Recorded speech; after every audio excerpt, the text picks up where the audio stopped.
Hey guys, and welcome back to my channel. Now, in the spirit of this spooky Halloween, we will be talking about the jack-o'-lantern.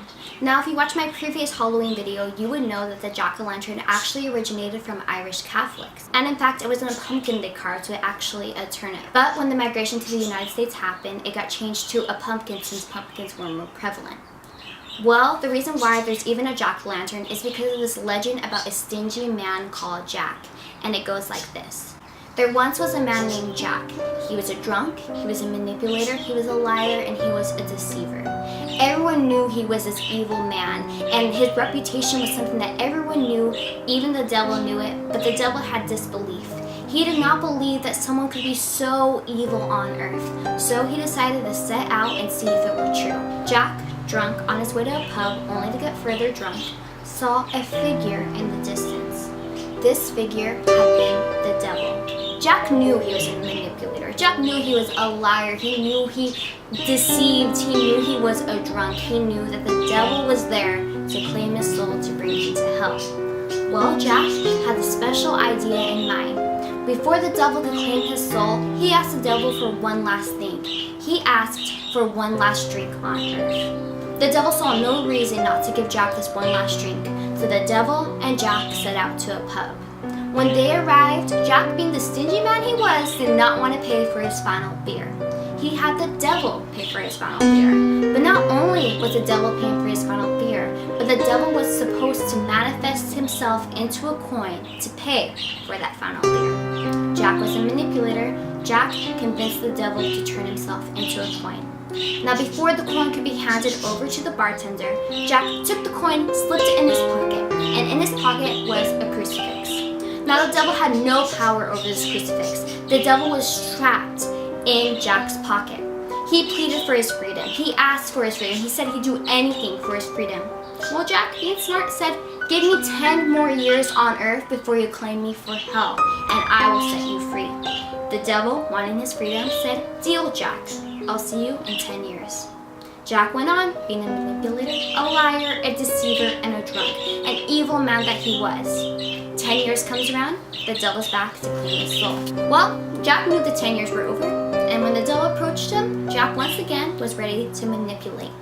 He said, "All right, devil, I'll go with you to hell. I just want one last thing. I want an apple." The devil, seeing no reason not to give Jack this final apple, said, "All right, Jack, one last apple." Well, Jack convinced the devil to climb into a tree. The devil climbed into this tree for Jack to claim the apple. And while the devil was in the tree, Jack went ahead and put crucifixes all around the tree, trapping the devil in the tree. Once again, trapping the devil. The devil pleaded for his freedom. Jack, being extra smart this time, was like, "Hey, how about this? I will give you my freedom if you make it so I can never enter hell." Jack knew what he was doing. Jack had a plan. Jack never wanted to go to hell. The devil, wanting his freedom, said, "All right, Jack, you will never enter hell."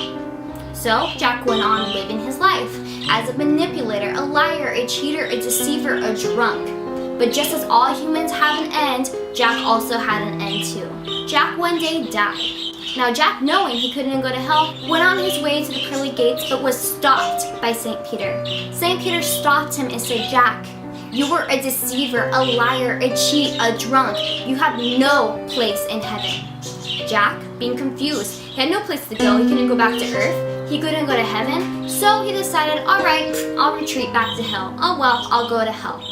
Jack, going to hell, could not get inside the gates. The devil said, "Jack, you made a deal with me. I said you could never enter hell." Jack had no place to go. Jack couldn't go to heaven. He couldn't go to hell, and he couldn't go back to earth. So the devil went ahead and gave Jack an ember. Jack was to take this ember and put it in a hollow turnip and carry it around. That was the only light he had for himself. And he would roam the earth to warn others to live either a good or a bad life, but an end will come and you'll have a place to be and make it a good one. So Jack roams the earth, warning people to live a good life. So that is the legend of the jack-o'-lantern. Simply, the jack-o'-lantern was a teaching to tell people to live a good life or live a bad life. But one day we will come to an end and we'll have to go someplace, and hopefully it is heaven. So next time you see a jack-o'-lantern or you have one in your own home, remember that legend. It's a spooky one and it's a warning. Live a good life. I hope you guys have a spooky Halloween, and I'll see you guys in my next video. Bye-bye.